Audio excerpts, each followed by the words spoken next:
بسم اللہ الرحمن الرحیم. In the name of Allah, the Beneficent, the Merciful. الحمدللہ رب العالمین والصلاة والسلام علی سید الانبیاء والمرسلین وعلی آلہ واصحابہ اجمعین، اما بعد.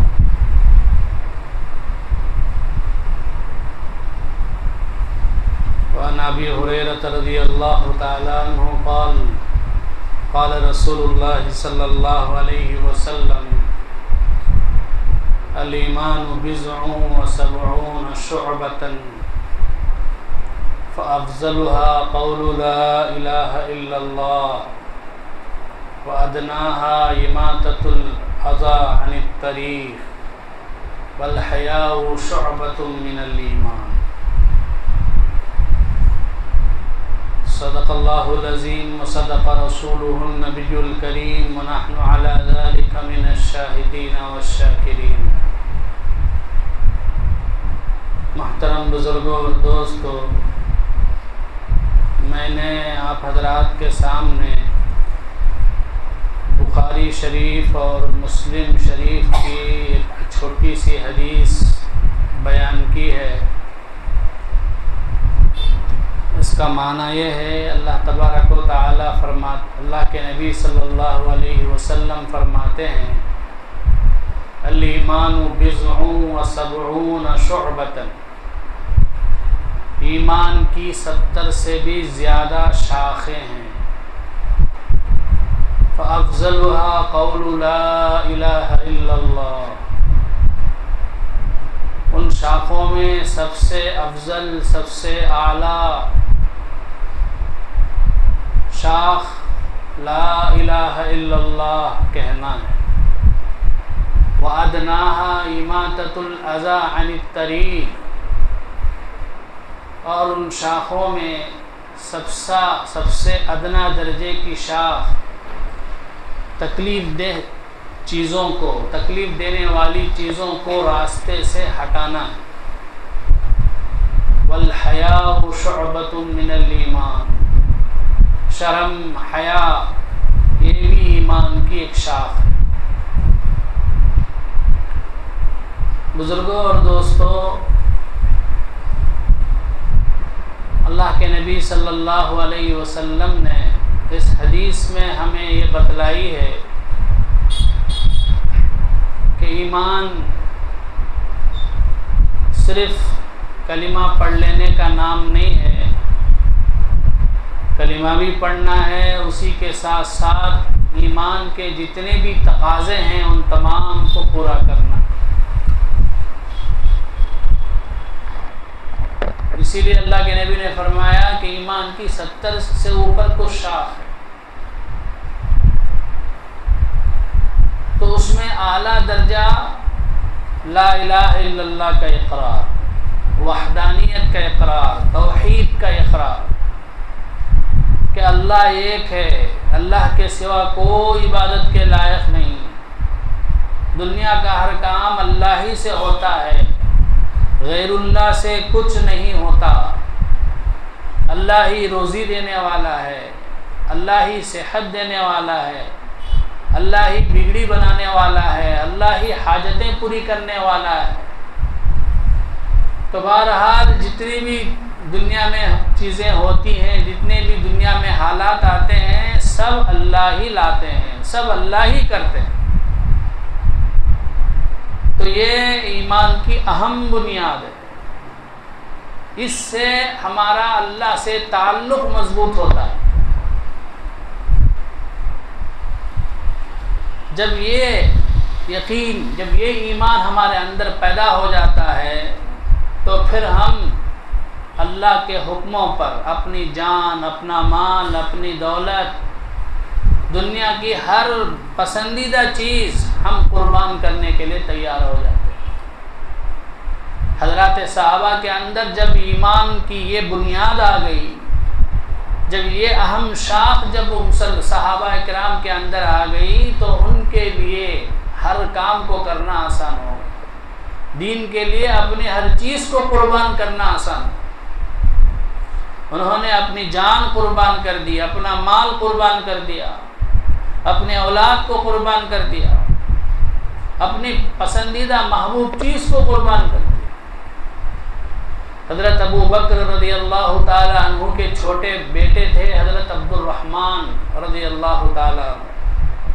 پہلے وہ مسلمان نہیں ہوئے تھے، جنگ بدر میں کافروں کے ساتھ لڑنے کے لیے آئے تھے، مسلمانوں کے خلاف، رسول اللہ صلی اللہ علیہ وسلم کے خلاف. بعد میں اللہ نے ان کو ایمان کی توفیق دے دی تھی. تو ایک مرتبہ عبد الرحمن رضی اللہ تعالیٰ عنہ اپنے ابا حضرت ابو بکر رضی اللہ عنہ سے فرمانے لگے، اے ابا جان، جنگ بدر میں کئی موقع ایسے آئے کہ آپ میری زد میں آ گئے تھے، میں چاہتا تو آپ پر وار کر سکتا تھا، حملہ کر سکتا تھا، لیکن یہ لحاظ کرتے ہوئے کہ آپ میرے ابا ہیں، میرے والد ہیں، میرے باپ ہیں، اس یہ لحاظ کرتے ہوئے میں نے آپ پر وار نہیں کیا، میں نے آپ پر حملہ نہیں کیا. اللہ کے نبی کے سب سے جگری دوست حضرت ابو بکر صدیق رضی اللہ عنہ نے فرمایا، اے بیٹے، اچھا ہوا کہ تم میری زد میں نہ آئے اس وقت. اگر تم میری زد میں آتے تو میں اس بات کا بھی لحاظ نہیں کرتا کہ تم میرے بیٹے ہو، سب سے پیارے چھوٹے بیٹے ہو، اس کا بھی لحاظ نہیں کرتا، بلکہ میں تمہاری گردن اڑا دیتا، اس لیے کہ تم رسول اللہ صلی اللہ علیہ وسلم کے خلاف لڑنے کے لیے آئے. تو صحابہ کے اندر ایسا ایمان تھا. یہی ہے اس حدیث کا مطلب جس میں اللہ کے نبی نے فرمایا، لا یؤمن احدکم حتی اکون احب الیہ من والدہ وولدہ والناس اجمعین. تم میں سے کوئی اس وقت تک ایمان والا نہیں ہو سکتا جب تک کہ میں اس کے نزدیک، اس کے باپ سے، اس کی اولاد سے، پوری دنیا والوں سے زیادہ محبوب نہ ہو جاؤں. میری محبت اس کے اندر پوری دنیا سے زیادہ جب تک نہ ہو، وہ ایمان والا نہیں ہو سکتا، کامل ایمان والا. جب یہ حدیث حضرت عمر رضی اللہ عنہ کو سنائی گئی تو عمر رضی اللہ عنہ نے اللہ کے نبی صلی اللہ علیہ وسلم سے آ کر کہا کہ اے اللہ کے نبی صلی اللہ علیہ وسلم، میری جان کے علاوہ دنیا کی ساری چیز آپ سے زیادہ میری نظر میں محبوب نہیں ہے، آپ ہی زیادہ محبوب ہیں سوائے میری جان کے. تو اللہ کے نبی صلی اللہ علیہ وسلم نے فرمایا، اے عمر، ابھی تمہارا ایمان مکمل نہیں ہوا. تھوڑی دیر کے بعد حضرت عمر رضی اللہ عنہ نے کہا کہ اللہ کے نبی صلی اللہ علیہ وسلم، میں اللہ کی قسم کھا کر کہتا ہوں کہ اب آپ میری جان سے بھی زیادہ محبوب ہیں، پوری دنیا والوں سے بھی زیادہ محبوب ہیں، میری اولاد سے بھی زیادہ محبوب ہیں، میرے ماں باپ سے بھی زیادہ محبوب. تو نبی کریم صلی اللہ علیہ وسلم نے فرمایا، ہاں اب تمہارا ایمان کامل ہوا. جنگ احد میں 70 مسلمان شہید ہوئے. ایک انصاری عورت، اس کے باپ بھی شہید ہو گئے، اس کے شوہر بھی شہید ہو گئے، اس کے بھائی بھی شہید ہو گئے، لیکن ان کو اللہ کے نبی صلی اللہ علیہ وسلم سے اتنی محبت تھی کہ ان کو یہی فکر تھی کہ نبی صلی اللہ علیہ وسلم خیریت سے ہیں کہ نہیں ہیں. حضرات صحابہ سے پوچھنے لگی کہ نبی کریم صلی اللہ علیہ وسلم کا کیا حال ہے. تو جب انہوں نے دور سے دیکھ لیا کہ نبی کریم صلی اللہ علیہ وسلم خیریت سے ہیں، باحیات ہیں، تو انہوں نے کہا، نبی کریم صلی اللہ علیہ وسلم جب موجود ہیں تو اب اس کے بعد ہر مصیبت میرے لیے آسان ہے. چاہے میرے ابا شہید ہو گئے ہوں، میرے شوہر شہید ہو گئے ہوں، میرے بھائی شہید ہو گئے ہوں، مجھے کوئی پرواہ نہیں، میرے نبی کریم صلی اللہ علیہ وسلم زندہ ہیں، یہی میرے لیے بڑی بات ہے. تو یہ جو اعلیٰ چیز ہے، ایمان کی اعلیٰ شاخ ہے، یہ بھی صحابہ کرام کے اندر تھی. اسی طرح سے حدیث کے اندر بتلایا گیا کہ ادنا درجے کی شاخ ہے اماطۃ الاذی عن الطریق، راستے سے تکلیف دینے والی چیز کو ہٹا دینا. راستے میں چل رہے ہیں، کوئی بہت بڑا پتھر ہے، اگر کوئی وہاں سے آئے تو ٹھوکر کھا کے گر جائے گا، تو ایمان والے کو چاہیے کہ وہ پتھر ہٹا دے وہاں سے۔ اگر کوئی کانٹا پڑا ہوا ہے تو اس کانٹے کو ہٹا دے۔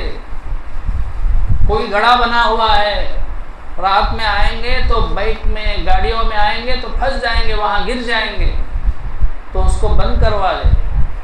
ایک مسلمان کا کام ہے۔ اسلام اس کی تعلیم دیتا ہے، اس کی ہدایت دیتا ہے کہ یہ بھی ایک ایمان کی شاخ ہے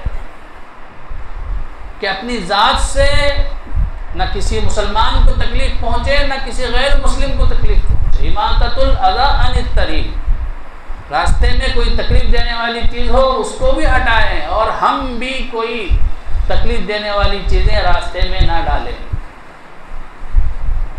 موز کھا کے موز کا چھلکا ڈال دے، آم کھا کے آم کے چھلکے ڈال دے، اور جس کی وجہ سے کوئی جانے والا جائے تو پھسل کے گر جائے، پاؤں ٹوٹ جائے۔ ایسا کام ایک مومن نہیں کر سکتا، ایک مومن کے شائن نشان نہیں۔ ایسے کاموں سے بچنا یہ بھی ایک ایمان کی شاخ۔ حضرت صحابہ اس لین میں بھی پیچھے نہیں تھے۔ مخلوق کی خدمت، مخلوق کے ساتھ ہمدردی، یہ بھی صحابہ کرام کے اندر بھرپور طریقے سے موجود تھی۔ حضرت ابو بکر رضی اللہ عنہ کا انتقال ہوا تو معلوم ہوا کہ رات کے موقع پر کئی گھروں میں جا کے جو بھی بیوہ عورتیں ہوتی تھیں، بوڑھی عورتیں ہوتی تھیں، ان کا جو ہے کام کرتے تھے۔ تب معلوم ہوا کہ وہ کرنے والے حضرت ابو بکر رضی اللہ عنہ کے خلیفہ۔ حضرت عمر رضی اللہ عنہ کا واقعہ تو مشہور ہے کہ وہ تو راتوں میں گشت لگاتے تھے کہ کس کو کیا تکلیف ہے، یہ جاننے کے لیے۔ ایک مرتبہ دیکھا کہ ایک جھوپڑی سے کراہنے کی آواز آ رہی ہے، جا کے پوچھا تو باہر شوہر کھڑا ہوا تھا، کہنے لگا کہ زچگی کا وقت ہے، کوئی دایا نہیں ہے زچگی دیکھنے کے لیے۔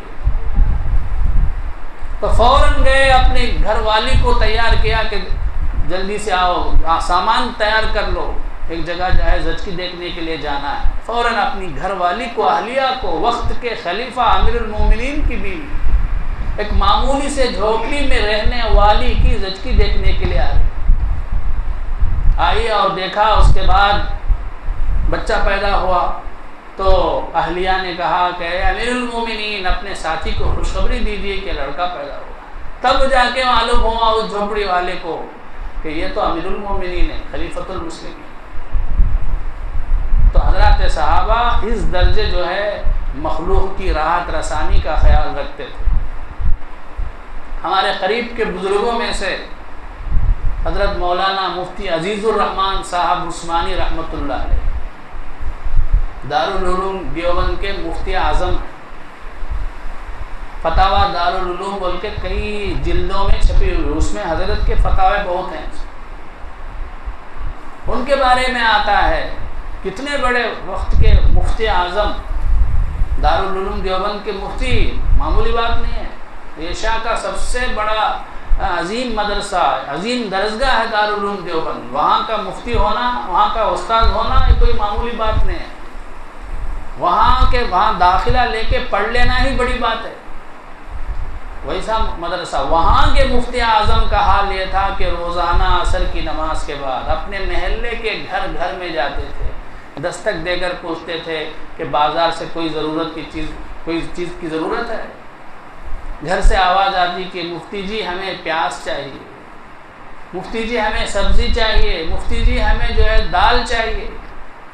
اس کے بعد گھر والے پیسے وغیرہ چھوٹے بچوں کے حوالے کرتے، دے کر بھیجتے۔ تو حضرت خود بازار جاتے، ہر گھر والوں کی جو بھی ضرورت ہے اس کی پٹلیاں بنا کر اپنا جو رومال ہوتا اس میں باندھ کر محلے میں پہنچتے اور دستک مار کے ہر ایک گھر کے حوالے کرتے۔ یہ مفتی اعظم کا حال۔ اسی طرح سے حضرت مولانا مظفر حسین صاحب کاندھلوی رحمۃ اللہ علیہ، یہ حضرت مولانا الیاس جی رحمۃ اللہ علیہ کے والدہ کے نانا ہے، پڑنانا ہے۔ یہ بھی اپنے وقت کے بہت بڑے اللہ والے تھے، بہت بڑے بزرگ تھے، متقی پرہیزگار تھے۔ بارے میں بھی واقعہ لکھا ہے کہ ایک مرتبہ ایک بستی کو گئے، اندر داخل ہو رہے تھے تو ایک بوڑھا کمزور آدمی لکڑیوں کی گھٹری اپنے سر کے اوپر لے کر شہر کے اندر، گاؤں کے اندر جا رہا ہے، اور اس کے پاؤں لڑکھڑا ہے، کمزور ہے، ناتواں ہے، اٹھایا نہیں جا رہا ہے، بہت مشقت سے لے جا رہا ہے۔ تو حضرت بھی بستی کے اندر جا رہے تھے تو فوراً جا کے اس کی لکڑیاں اپنے سر کے اوپر رکھی اور کہا کہ چاچا جان میں بھی وہیں جا رہا ہوں، میں گھر تک لے جاؤں گا، اور بات کرتے ہوئے گھر تک لے جا کے پہنچا دی۔ تو اس بوڑھے آدمی نے پوچھا بیٹے تم کہاں کے رہنے والے ہو؟ تو حضرت نے کہا کہ میں کاندھلا کا رہنے والا ہوں۔ تو اس بوڑھے میاں نے کہا کہ کاندھلا میں ایک بہت بڑے مولانا ہیں، مولانا مظفر حسین صاحب کاندھلوی، جانتے ہو؟ بہت تعریف کرنے لگا۔ حضرت نے کہا میں جانتا ہوں ان کو، وہ تو زیادہ سے زیادہ نمازیں پڑھ لیتے ہیں، اس سے زیادہ تو کچھ نہیں کرتے، کیوں اتنی تعریف کر رہے ہو؟ تو اس بوڑھے شخص کو غصہ آ گیا، ان سے الجھنے لگا، ان سے لڑنے لگا، تم ایک بزرگ کے بارے میں ایسی باتیں کیسے کرتے ہو؟ اسے پتہ ہی نہیں وہی ہیں وہ۔ ایک صاحب جو حضرت کو جاننے والے تھے وہ وہاں سے گزرے اور بوڑھے میاں کو سمجھایا تم یہ کیا کر رہے ہو، جن کے خاطر تم بحث کر رہے ہو وہ یہی ہیں۔ وہ تو پانی پانی ہو گیا، معذرت کرنے لگا، معافی مانگنے لگا۔ حضرت نے کہا کہ کوئی بات نہیں، آپ جو ہیں بوڑھے ہیں، بڑے ہیں، ہم نوجوان ہیں، طاقتور ہیں، ہمارا فرض ہے کہ ہم آپ کی مدد کریں، بس اسی لیے میں نے تمہارا ساتھ دیا۔ اسی طرح سے حضرت مولانا حسین احمد مدنی رحمۃ اللہ علیہ کے خلیفہ منشی اللہ دتا صاحب رحمۃ اللہ علیہ تبلیغ کے اہم رکن تھے، بڑے اللہ والے تھے۔ ان کے بیانات میں زیادہ سے زیادہ علماء شریک ہوتے تھے۔ ان کے بارے میں آتا ہے کہ ایک مرتبہ ٹرین میں سفر کر رہے تھے، ٹی ٹی آیا، ہر ایک سے ٹکٹ چیک کیا۔ ایک صاحب جو غیر مسلم تھے وہ سو رہے تھے اوپر، ان سے بھی ٹی ٹی نے ٹکٹ پوچھا، ان کے پاس جو ہے ٹکٹ نہیں، جیب کٹ گئی تھی، کسی نے جیب ہی کاٹ دی تھی، پیسے بھی اس کے چوری ہو گئے اور ٹکٹ بھی کہیں غائب ہو گیا۔ اب وہ بندہ پریشان، اب ٹی ٹی جو ہے انہیں غصہ کرنے لگا ان کے اوپر۔ تو یہ جو منشی اللہ دتا صاحب رحمۃ اللہ علیہ تھے، انہوں نے کہا ٹی ٹی سے کہ تمہیں ان پہ غصہ کرنے کی ضرورت نہیں ہے، ان کا جو بھی فیس بنتا ہے، جو بھی ہے فائن ہے، میں بننے کے لیے تیار ہوں، میں دیتا ہوں۔ چنانچہ انہوں نے اپنے جیب سے اس ٹی ٹی کو دیا، پوچھا کہ تمہیں کہاں جانا ہے، تو وہاں تک کے لیے ٹکٹ کو ان کو پھاڑ کے دے دیا۔ اس کے بعد حضرت نے دیکھا کہ اس کے پاس اور کچھ پیسے نہیں ہیں، تو اپنی طرف سے کچھ پیسے اسے دے دیے کہ تمہیں ان پیسوں کی بھی ضرورت پڑے گی، ان کو رکھ لو۔ تو وہ غیر مسلم ہاتھ جوڑ کر کہنے لگا تم تو میرے لیے اوتار بن کر آ گئے، ورنہ میرا کیا حال ہوتا۔ اس ڈبے میں اور بھی تھے میرے مذہب والے بھی، لیکن کسی نے میری مدد نہیں کی، تم نے میری مدد کی، دعائیں دینے لگا۔ حضرت مولانا حسین احمد مدنی رحمۃ اللہ علیہ کا واقعہ تو بہت مشہور ہے۔ تو حضرت بھی جو ہے ایک فرسٹ کلاس میں ٹرین میں سفر کر رہے تھے، تو ایک جینٹل مین جو سوٹ کوٹ پہنے ہوئے تھے، استنجا کے واسطے ٹوائلٹ گئے، لیٹرین کو گئے، ٹوائلٹ کو گئے اور ناک بند کر کے واپس آ گئے۔ اب ان کو تقاضا زور سے ہو رہا ہے، پھر بھی گئے، پھر بھی جا کے واپس آ گئے۔ حضرت سمجھ گئے شاید جو ہے لیٹرین گندا ہے، تو حضرت چپکے سے اس طرف گئے اور 2-3 سگریٹ کے جو پیکٹ جمے ہوئے تھے ان کو اکٹھے کیا،